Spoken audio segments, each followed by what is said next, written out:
Hey guys, Patriot coming to you from the desktop with a review of the Fenix TK51. This is a light that should be released here end of October, I think the 30th. And Fenix was nice enough to send out a sample for me to do a review on so that I could share it with you guys. So let's go ahead and dig into it. Today was a work day for me, and it's my longest work day of the week. I'm probably a little bit talked out, but my brain is still feeling pretty sharp, so I decided to go ahead and give this a shot tonight. What you're looking at there in the box is the classic translucent case that they ship the TK51 in. This is going to be the same style case that you saw come with the TK75. Mine didn't have the advertising sleeve on it that you'll probably be seeing. It's going to look very similar to what the TK75 came in here. But this is how it shipped with the light, and I've got a couple of spare O-rings in there, and I've got a little lanyard that I don't typically use. I just leave the O-rings there inside of the case and keep the case. So if I ever need O-rings, I've got O-rings there. So far I've been really lucky with my lights. I used that Nio-Gel on the O-rings, and it does a great job. I don't seem to be going through O-rings on my lights, even though I'm frequently changing batteries and taking battery tubes on and off. Let's go ahead and briefly talk specifications here really quick. The overall length of the light is just a little bit longer than the TK75, and I'll stack those I'll set those next to each other so that you can see that. They retain this block style, although it's I would say the blocks are probably about 4 times larger than the TK75 right there. And you can kind of see the overall length, just a little bit longer on the TK51 at 188 millimeters. The widest head point up here between these two reflectors, and we'll be talking about that here in a second, the primary and secondary LEDs, also known as the spot and the flood. This dimension right here is 71 millimeters, so just under 3 inches across, and the thinnest head dimension right here is 58 millimeters. The body down here at the narrowest point is 48 millimeters. The tail cap up here is 52 millimeters. Don't ask me how I remember all that. Well, actually I do. Somebody on Kendall Power Forums asked me, and I posted those dimensions the other night, so I just happen to remember them.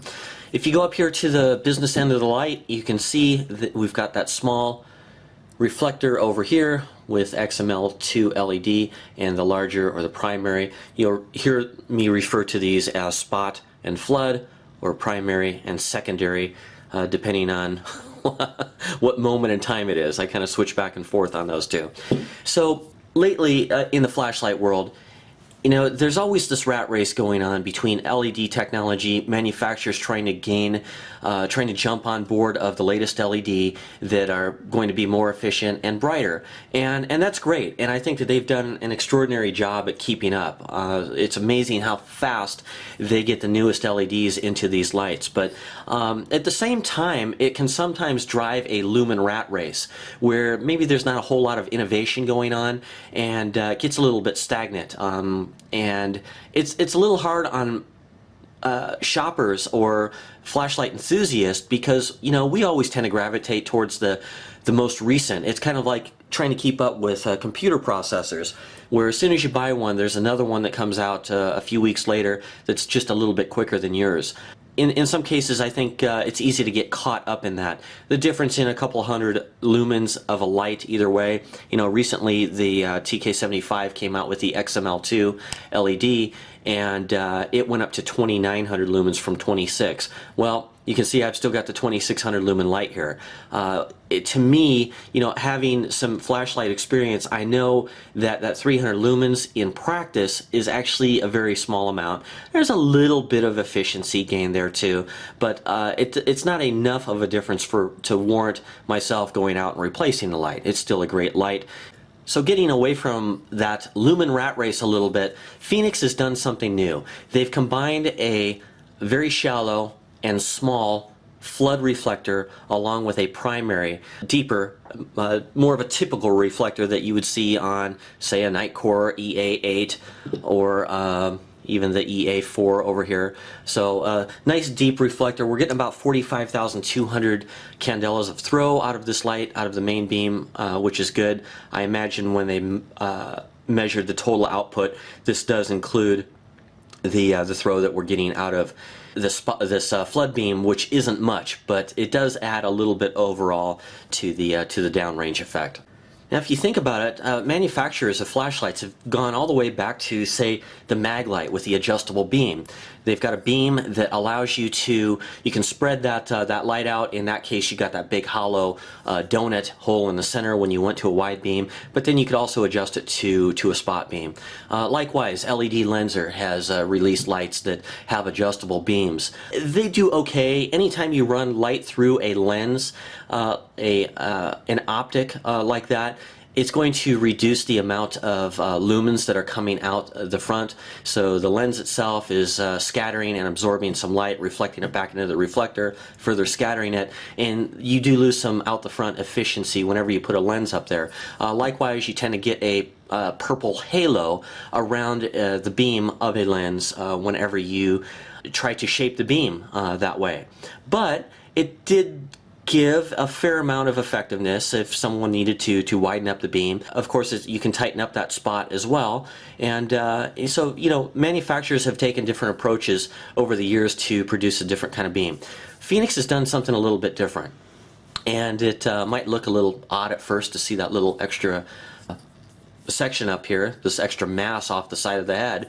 The seamlessness between the primary beam and the secondary beam is absolutely astonishing. This little XML here in the small reflector it throws a much wider beam, probably about 100% wider than the excellent PD35. And you can see that this reflector is actually would be considered fairly large and deep compared to the little reflector here on the TK51. If we want a little wider beam than the PD35, I've got a zebra light over here, and this is the H600, just a great headlamp. These two are a great combination for me. They produce a wide beam, and when used together, it really kind of multiplies the effect of light out there.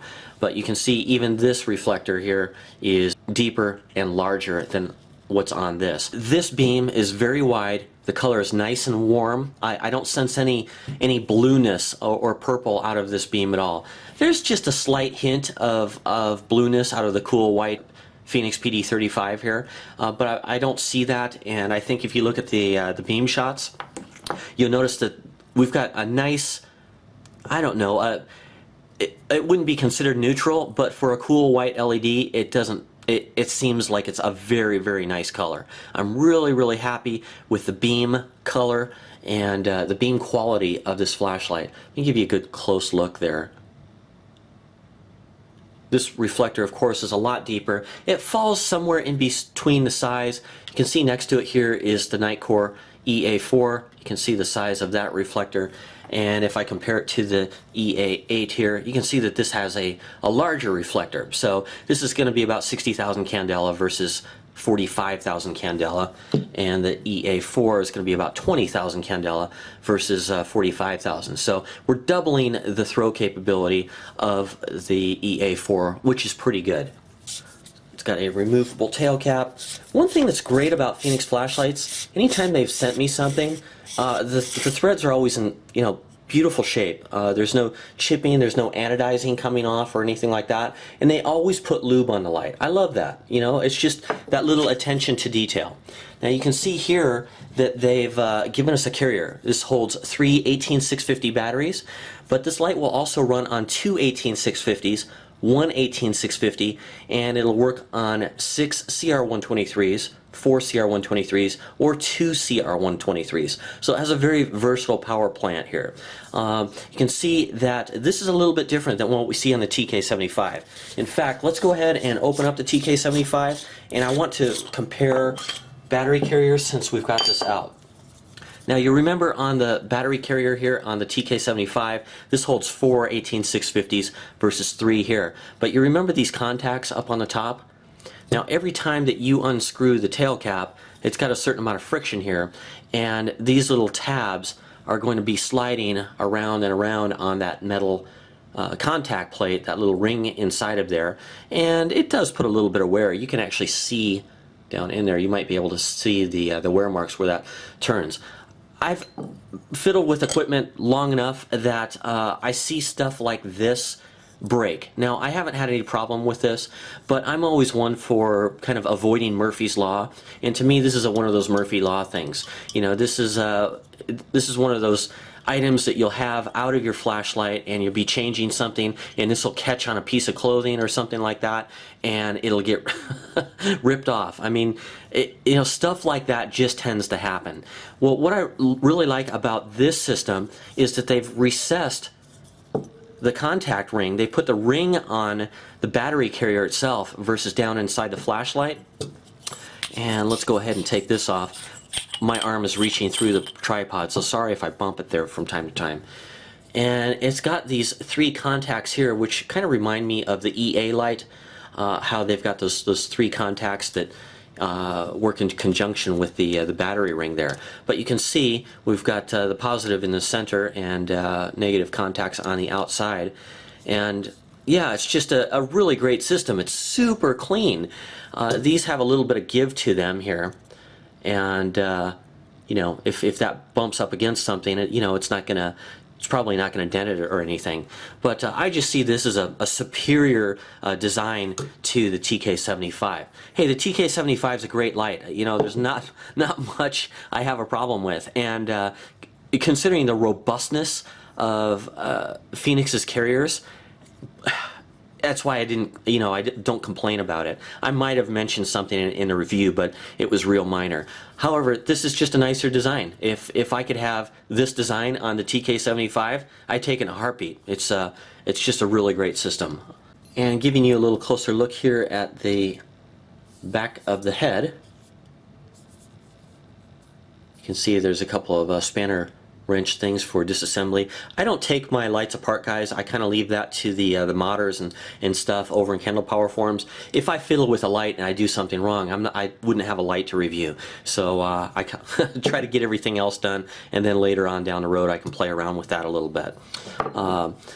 The threads again here are perfect. They came with some kind of a Nio-Gel or lube or something on them.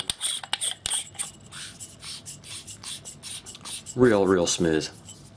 Alright, let's look a little bit closer here at the carrier. You can see I'm using some Ready Last 3100 milliamp hour cells. I've also used EagleTac 29 or 3100s and EagleTac 3400s. So I've been experimenting with different cells in this carrier. You can see that they give you a little finger cutout here in order to get a hold of the top of the cell. Makes it pretty easy. One little thing that I've noted, down here they mark that with a little negative slash right where my fingernail is, and up here they put a little positive slash on it.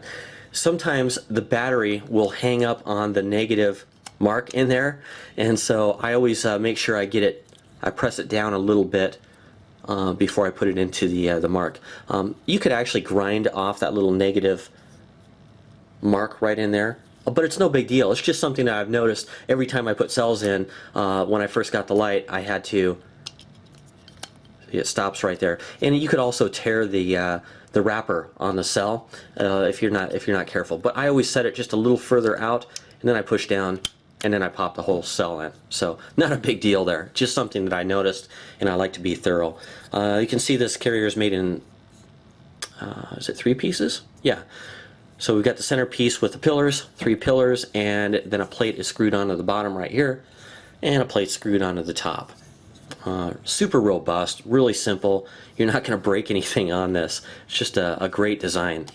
So cool to see Fenix do that they're not stagnant in their designs. They're always trying to improve stuff. I mean, they had a great light with the TK75 and the carrier, and they just kind of took it up a level with this.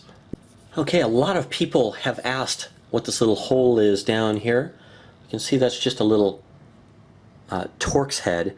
At least I think it's a Torx head. Yeah, it's a Torx head.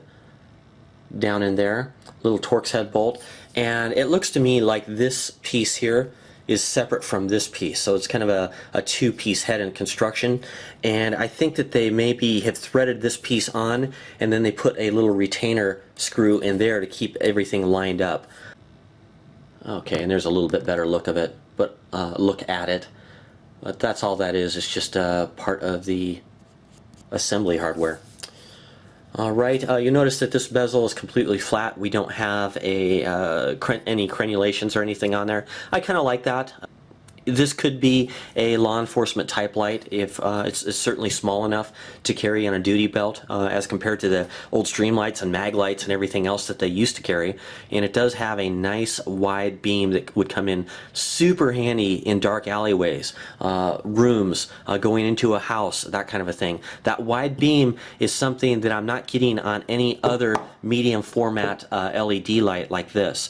There's a lot of medium format lights out there, but this one is very unique with that that super wide beam, and it really lights up all of your peripheral vision. And it's hard to describe, but hopefully my my video beam shots will kind of help to demonstrate what I'm seeing with that wide angle beam. The primary beam on this, by the way, I didn't talk about it much, and you'll see this in the video, but a lot of these XML LEDs suffer from a very slight donut effect, whether it's the EA4, EA8, or even some of the other Fenix lights. With the XML2, that does reduce that donut effect that you tend to get in the beam, where the edge of the hotspot will be a little bit brighter around the edge than it actually is in the center. Not seeing much of that. In fact, I couldn't detect any of that with the TK51 with the light meter. Fenix established a couple of ground rules when they came up with the user interface on this light. One would be that the buttons would only be controlled, you could interact with them in two ways. One would be a single press, and the other would be a press and hold. They didn't want to get into multiple presses in a present time frame because it would kind of seem unintuitive and it can get really complicated. The other ground rule was that the spot and the flood should be individually controlled, and we have that. We've got spot over here, flood over here. The light must have an instant turbo and an instant strobe function. I think this will be pretty cool for the LE guys out there that need an instant strobe or an instant high, where no matter what, sorry for bumping the camera there, no matter what setting you're at, you can instantly go to everything that the light will give you. It'll give you 900 lumens out of the flood, 900 lumens out of the spot, for a total of 1800 lumens. If I hit this flood side over here, it will come on at a low level, which is 10 lumens. If I press it again, it'll jump up to 150 lumens, press it again, 400 lumens, press it again, level 4, 900 lumens. Now, it's only coming out of this beam right now. You'll see a little scatter or reflection that'll make it look like this one is on, but it is not. It's actually off. Alright, once you've cycled up to level 4 and you hit the button one more time, it shuts the light back off. Okay, the light's completely off. If we go over here to the spot side, and I'll show this to you here, level 1, 10 lumens, 150, next level, 400 lumens, next level, 900 lumens. Alright, if I hit it again, it's going to shut it off, and it's back off again. So you can see the cycle 1, 2, 3, 4, and then back to off. So there's actually 5 positions overall. Now, when we're cycling through those output levels, we can mix and match the flood beam with the spot beam. So if I want level 1, 2, 3 on the flood side, and I want to kick in level 1 or 2 on the spot side, I can do that. There's level 1, there's level 2. It's going to be hard to see because this is so bright right here, or I can go 3, or I can go 4.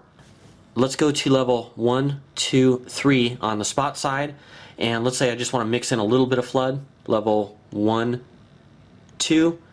Now I have level 3 on this side, level 2 on this side, and so you can kind of adjust the amount of overall light output by kind of adding to it. So we know level 3 over here is 400 lumens, and level 2 over here is 150 lumens. So effectively, we've got 550 lumens coming out the front of the light right now. So it's adjustable to more than just the 10, 150, 400, and 900 lumens. So you can actually kind of blend the light to get a different amount. Now, at any stage, if I hit this power button back here, it shuts the light off. So you have an instant way to turn the light off no matter what setting it's on. All right, if I hit this again, it will remember the last mode that the light was set at. Let's shut it back off again. Let's go ahead and show you strobe. If I push and hold this button or this button, we'll get strobe out of either one. Okay, you hold it for about a second and it strobes. Let's go over to this button, the spot, and we get strobed. Now when it's strobing, it's using both LEDs to strobe, and that's with either button. If I push and hold the power button for 1 second, the light goes to maximum output. 900 lumens out of each LED for a total of 1800 lumens. Okay, and that's no matter the setting. So if I've got level 1 on the spot and level 1 on the flood, or I guess it's higher than 1, level 1 on the flood, we got 20 lumens coming out the front right now. So I might be doing some low light work and I need instant light. Push and hold the power button and we've got instant light, 1900 lumens right there. Alright, since we're talking about the buttons and we've pretty much covered the user interface, you can see that these are spaced pretty close. And one of the reasons that they did that was to try to keep the overall length of the light as short as possible. Is this my absolute favorite button? Well, not really. I activate the light a lot of the times just by holding it or turning it in my hand. I think that the amount of pressure required to activate these buttons is probably a little bit on the light side. Now, I did have that complaint with the RC40 as well. And the RC40 has a much smaller button and requires less pressure to turn it on and off than the TK75. It seems like there's a little bit more pressure there, and also you have more of that bigger tactile rubber switch. And what I like about this style of switch is that with gloves on, this light is really easy to operate. With gloves on, this isn't the easiest light to operate. In fact, it's very hard to feel. I kind of have to work my way around the light, and usually the way that I find it is I accidentally turn the light on.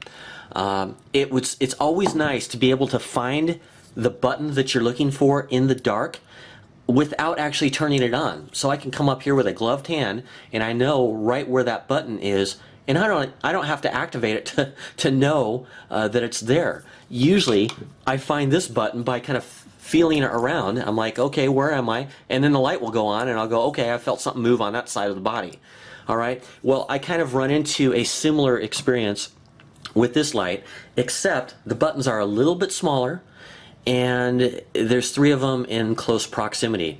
So even with a thin glove on, you know, that Gorilla Grip glove that I typically wear, it's a lightweight summer kind of glove, and you see it in a lot of my videos. Even with that on, it's really hard for me to feel those switches. So again, I kind of end up going bump, and I turn the light on, and I go, okay, I hit the switch somewhere. Now sometimes, you know, it's maybe a finger on the back side of the light that shuts it on, and then I kind of have to find it this way.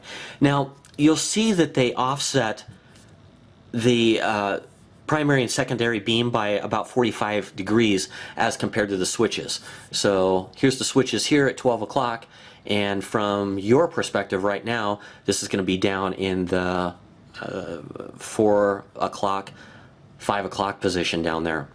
I like that. Aesthetically, I think it's pretty cool. When I'm using the light though, I would actually like it if that lobe was at the 6 o'clock position, because then I can naturally let that rest on my finger and it becomes kind of a way of holding the light. Well, with that finger holding on the light right there, look where my thumb falls. It falls to the right of the switches. Likewise, if you're a left-hander and you're using the light like that, okay, it kind of falls naturally. It's kind of nice to hang it on that finger, especially if you're pointing it up. You know, you don't have to like death grip the light to hold on to it. There you can see I turn the light on again. It's easy to do with this light. But my thumb doesn't line up with the buttons. Had they put that at the 6 o'clock position, I think it would have, I don't know, maybe improve the ergonomics a little bit.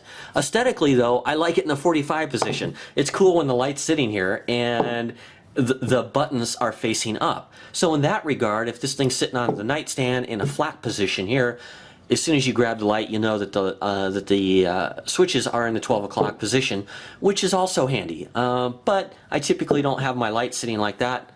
I normally headstand the light just like that.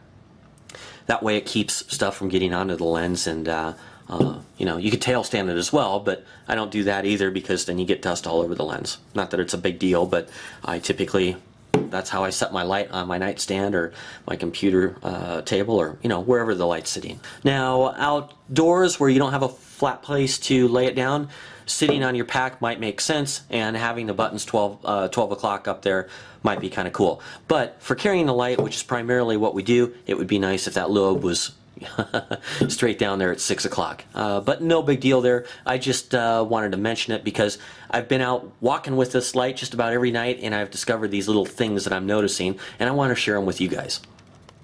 So just touching one more time on the switches, I would prefer it if Fenix would go back to a raised rubber style boot. Now it seems to me, I mean, you guys can tell me in the comment section, but I don't see a lot of complaints about these styles of switch. I guess it's possible that they could, you know, be more susceptible to abrasion or that type of thing, maybe even heat. Don't know. Haven't had any trouble with any of the Fenix rubber style switches. It seems like they're very robust and they seem to wear good. Haven't had any problems with them at all. So if it would be possible to put it on this light, I think it would improve the ergonomics, especially to the gloved user. Alright, we've got the light here in front of us. Let's go ahead and take a base reading. We got about 77 degrees here. A little bit warmer by the switches, about 82. Alright, so I noticed that the hottest spot of the light's typically right about there. And so we'll call it 82 degrees as our starting point. And that'll actually be pretty good because I'm going to talk about some other tests later. Let's go ahead and turn this thing on. Let me move that up so that you can see me turn on the switch, and you'll see it get brighter in here. So I'll have to, if I want to turn on the light too high and have it stay there, I'll have to turn on each beam individually, because if I press and hold here, it only gives me turbo. Alright, so we'll go 1, 2, 3, 4, and 1, 2, 3, 4. Okay, the light is on maximum output right now, and let's go ahead and start the stopwatch. Again, this doesn't have to be perfect. I'm starting at 8 seconds late, whatever it is. Our base setting, let's call it 316, 317, with me sitting back in the chair. A little bit of movement, even moving my arm, like if I lift an arm, you can see that change. So it's real sensitive. Watch that light meter there. We're going to see small changes, 315, 314. You might see it sag very, very slightly. But when you think about that in a percentage, we're talking about 1/3%. So it's not a lot of change.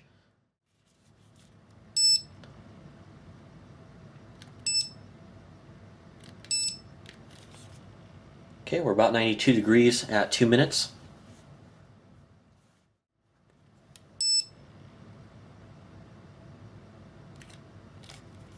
Okay, and we're at 97 degrees at 3 minutes. Light output is holding very steady with those cells. The Radiolast is a good cell, 3100 milliamp hour cells, as we talked about earlier.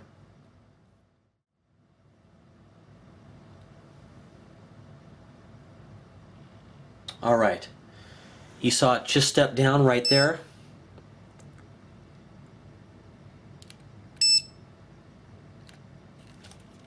At 103 degrees and about 4 minutes and 30 seconds, the light stepped down. The light is stepping down, so it's got thermal regulation in this light. You remember with the TK75 that this is timed. After 20 minutes it steps down. You can you can immediately bump it back up to 2600 lumens for another 20 minutes. And after that you can immediately back up bump it back up to 2600 lumens. So with that timed effect, it's very easy to bump the light back up. Here we saw the light kick down or step down at 4 minutes and 30 seconds. Now I'm going to go ahead and bump this back up. So it dropped both beams down to level 3. I'm going to bump this back up to level 4 and level 4. Alright, I did that at 5:45. Let's watch what happens. Watch the light meter. Okay, just less than a minute. The light meter fell again, and the light switched itself down to level 3 here and level 3 here. Alright, let's go ahead and bump this back up again right at 7 minutes, just so that we've got an easy mark to measure from. We get to 7 minutes. There we go. We'll bump this up to 4, and we'll bump up the flood beam to 4. Whoops, sorry about that. And you can see right there at 312 on the relative output again. Alright, the light just stepped down again at about 7 minutes and 30 seconds. Let's wait till it gets to 7:45 here again, and we'll bump it back up. Alright, bump it back up, back up. We're at level 4 again. I did that at 7 minutes 45 seconds. Let's see how long that lasts. See our output there on the light meter is back up to where it was before, 312. Alright, there we are. Not even 30 seconds later, and it bumped it back down. Let's bump it back up again. There's 4, and there's 4. And we'll take a temperature reading.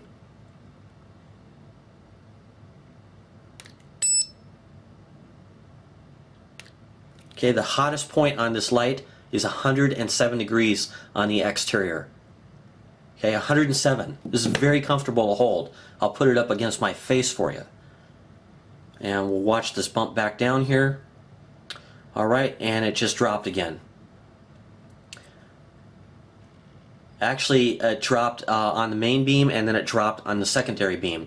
Now this is really interesting. As I continue to bump this light up, the two modes don't go down at the same time. One sometimes drops before the other, and we start to see the separation. Now I've sat here and bumped this beam up every 20 seconds, every time it shut down, for 20 minutes, and I could only get the light to about 120 degrees exterior temperature. Okay, we just saw that drop in the light meter. That was one beam. It's a little hard to tell which one it is. Watch again. And there's the other beam, and that was the primary beam. Alright, so you can see these are dropping separately now. Even though I turned them on at relatively the same time, after about 20 seconds or so, you'll see one beam drop off, then the other. Okay, there's the first one. You see the light meter drop. And the second one's right behind it here. But you see how that difference in time between the two occurs? Really interesting. Still waiting for it. Okay, there it went. Alright, so I can keep bumping this light up, but it's only going to stay on turbo or level 4 on both beams for about another 20 seconds. No matter what batteries I have in here, happens the same way every time. We've got the light up to 110 degrees. Alright, this is not uncomfortable to hold whatsoever. I can touch this to any part of myself and it's not hot. Okay, now you get up to around 130 degrees, yeah, the light's gonna start feeling warm to the touch. They're regulating this light through a thermal regulation, so it has a small temperature circuit in there. When it sees, now Fenix shared with me that temperature circuit in the interior of the light, it's measured on the interior, not out here on the surface. We're looking at the surface. On the interior, it's 149 degrees. All right. They say that is the same the way that they set up the RC40 with the interior temperature set to 149 degrees. Now the difference though is that when I measured this light on the outside, and you can go to the RC40 thread and see my pictures there, I was getting 149, 150 degrees off the exterior of this light. I think this back fin right here was the hottest portion of the light. And we were up to 150 degrees. Now that's pretty toasty, but is that hard on the LEDs? No, I don't think so. I have turboed lights out until the exterior temperature was 165 degrees. All right, and I still have those lights. They all output the same amount of light. There's no tint shift. It seems to me that these LEDs are extremely robust with regards to being able to handle some temperature. Okay, now Fenix actually ran some tests for me to make sure that my light was okay, or that I didn't have some anomalous sample here. And they started with a temperature, an outside head temperature of 81 degrees Fahrenheit. After 11 minutes, it was 108 degrees, almost 109 degrees, and shut off or shut down just like mine did. Now theirs made it to 11 minutes. Mine made it to what, 4.5, 5.5 minutes, right around in there. So this is a pretty short duration at 1900 lumens. Here's the thing though, guys. The head temperature was what, 106 degrees? I'll have to go look at it. And in their testing, the head temperature was 108 degrees when it shut down. That's not warm. That's not hot for a light. It's hardly even warm for a light. In my humble opinion, Fenix has set the thermal regulation of this light far too conservatively. In my own test, when I bumped this light back up to level 4 and kept it there, I eventually got this light up to about 120 degrees, 125 degrees, but it took me 25 minutes to get it there. For me, the light is shutting off 5 times earlier than it has to. So what is that based upon? 125 degrees? Well, that's just, to me, 125 degrees exterior temperature is also very conservative. What am I basing that on? Well, the Fenix TK40 works just fine with a head temperature at 150 degrees. This light, the TK75, these are their products, work just great. No drop in output or anything when that head temperature is over 150 degrees. Same thing here with the PD35. That light will run much hotter than 108, 110 degrees. This one's shutting itself down at 108, 110 degrees. Why is that happening? Well, it's hard to say. You know, usually when the interior sensor is set to 150 degrees, the head temperature is going to be fairly close if the thermal pathway is good. I don't know what's going on inside this light. Now, history shows that Fenix has done a great job of, getting a good thermal pathway from that LED board, that LED heat sink in there, out to the exterior. Is it actually possible that the interior temperature is 150 degrees and the exterior temperature is only 106, 108 degrees? Well, I guess that's happening. That seems to be what's happening with this particular light, and the test that Fenix has run for me don't seem to be far off of that. The only difference was that the time to get there was a little bit longer. So, I don't know what the thermal pathway, maybe it's a little bit different. Maybe they had to do some things in here because this LED is in a much different place. It's much shallower and closer to the end of the head. So I don't know how they're heat sinking this or what that assembly looks like in there. Someone's probably going to have to take the head off to figure that out. But if it's got a good aluminum heat sink or it's got a good copper heat sink, and that's really shutting off at 150 degrees or 149 degrees, I would expect the head temperature to be a little bit higher. So I'm questioning the thermal pathway. But again, it's just a question. Because I question it doesn't mean that's what's going on. It just means that's a possibility. At least with the TK75, you can bump it up immediately. Still, people said, hey, if you're really going to make a sophisticated light, make it thermal regulation. Well, and I always have reservations when somebody says that, because who's setting the thermal regulation, and what's that thermal pathway, relationship between the point at which the temperature is being measured and the difference to the outside of the body. Well, in this case, we're seeing about a 40-degree temperature difference. Whenever you have someone else setting that thermal setting where the light is going to step down, you have to trust that they're going to nail it dead on, and that they don't do it too conservatively. In this case, it appears that that is what is happening.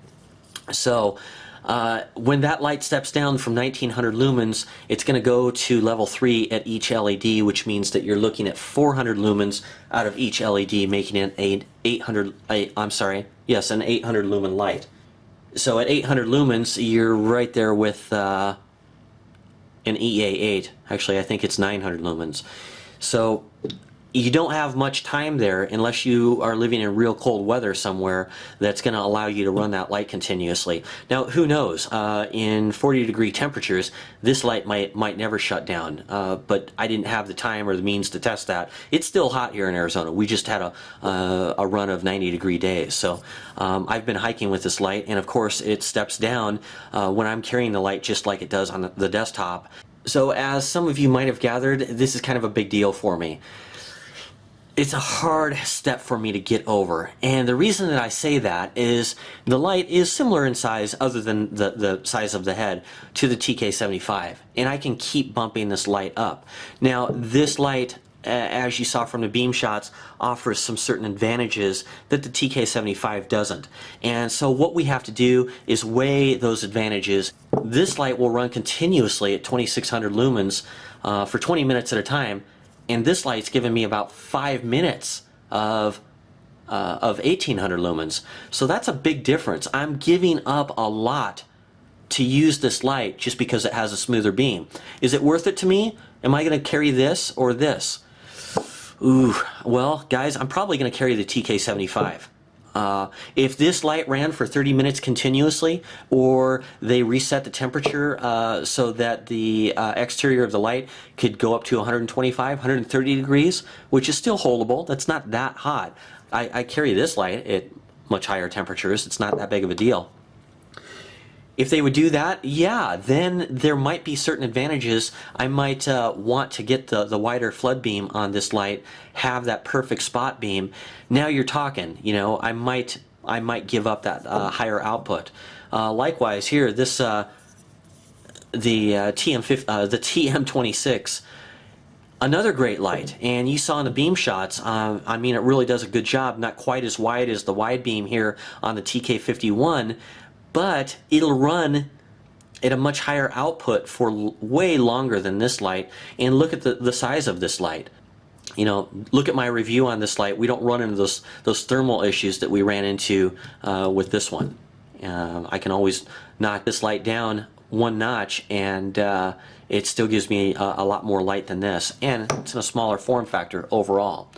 You know, one of the things I think when Fenix first came out with the light, they didn't know if they created some clumsy club that was going to be a complete flop or what, but as soon as I turned this light on and I started handling it, you know, I told Fenix, I don't think that you've got a flop here. I mean, the ergonomics, the beam quality of this light are tremendous. It's really, really outstanding in the beam quality department. But what's getting me is the thermal. You know, the switches, okay, small deal there, not a big deal. But the thermal properties or the thermal performance of this light really seems to be lacking. So based on that, there's probably other lights that I'm going to carry, even though I love this wide beam so much. Alright guys, you can see we've got this water cooler filled pretty much all the way up to the brim here. Got about 15, 16 inches of water deep. And both beams are running down there. Go ahead and shut this off and reach down, and we'll play with the switches. There's turbo, okay, there's strobe, and the other strobe, and we'll bump this up to high output, 1, 2, 3, and we're at max output right there. Shut it back off. Just hit the switches a bunch of times here and see if there's any bubbles or anything.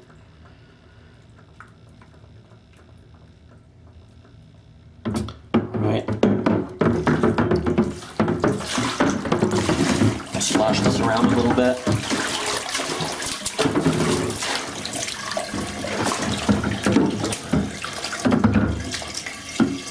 that on. You can see we got both beams there.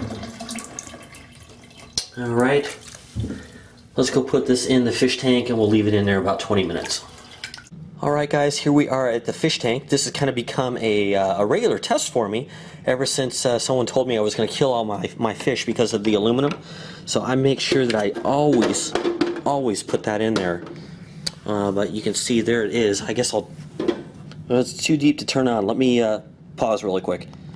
Okay, I got it on now, guys. It's a little too deep for me to just reach in there. I have to get a chair. So we got a couple of feet of water there, and we're just gonna leave it in there, and we'll come back later. All right, guys. So there you can see it. The light is still on, both beams. It's been about 25 minutes now. No bubbles or anything coming out. There's a few bubbles attached to the surface, but nothing's leaking. Everything seems to be working. Alright guys, here's the wrap up on this light. The construction of this light is absolutely fantastic. We didn't talk about the hard anodized finish, but it's flawless. It's absolutely perfect, silky smooth, nice and black, a great color. The switches, again, I think that they take too little pressure to activate. Often when I'm just handling this light, I'm bumping the switches and it's activating. In a pack, these would easily be activated outside of a case. If you don't have a case for this light. I think putting this light inside of a case would help to reduce that. The only other thing is to back off the tail cap, and that creates basically a lockout. So you just take one turn off of that tail cap and the light no longer lights up. So that's going to have to be your lockout when you're carrying this. This is how I'm going to carry it if I have this in my pack instead of the TK75. A little hard to feel again with the glove on. I'd like to see them change that to a rubber style switch, as we talked about here with the as the TK75 has. And then the final thing, the big thing for me is to adjust that thermal regulation. Either improve the thermal path if that's the issue. I have no idea if it is or not, or bump up that temperature circuit in there to whatever it takes, 175, 190 degrees, whatever it takes. The LEDs today in these lights, if they're mounted to a good heat sink, are very robust.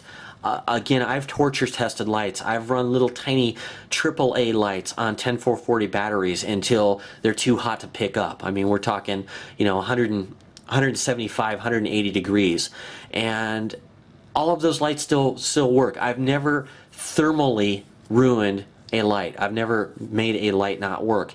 And I typically I typically measure the output before and after to see if there's any lumen drop, or I'm damaging the light, or I'm watching for tint shift in the light to see what's going on. Sometimes I record it with a video camera, and by that I can see if there's any tint shift. And it never happens. So I think that given the robustness of these LEDs today, they seem to keep getting better and better. So do I recommend this light? If you're a diehard flashlight guy, probably not. And the reason why is because of where that thermal regulation is set and how conservative it is. It's five-fold conservative. This light should be running for a half an hour to get up to 125 degrees, based off of the tests that I've done. It's got plenty of mass up here. Perhaps Fenix knows something that I don't, but that wasn't indicated in any of our communication. And I've shared all of my results with Fenix. They kind of know, what my findings have been with the light, and even ran their own test which kind of duplicated mine. Alright guys, that will wrap up this review. I hope it was helpful. Leave a comment. If you like the video, please put a like there. It does help me a bit. I always like to hear the other thoughts of the Candle Power forums, guys. Again, get over to Candle Power forums, visit the TK51 thread, because there's some great information. Instead of just one person talking about the light, you've got a whole bunch of people, a lot of them way more into lights and testing than I am. Way more technically capable than I am, and they're talking about the lights there. So head on over there, check out this thread, and you'll see some of the pictures that I've gotten there, and some of my notes that I drop in with. So thanks for watching, guys. Patriot out.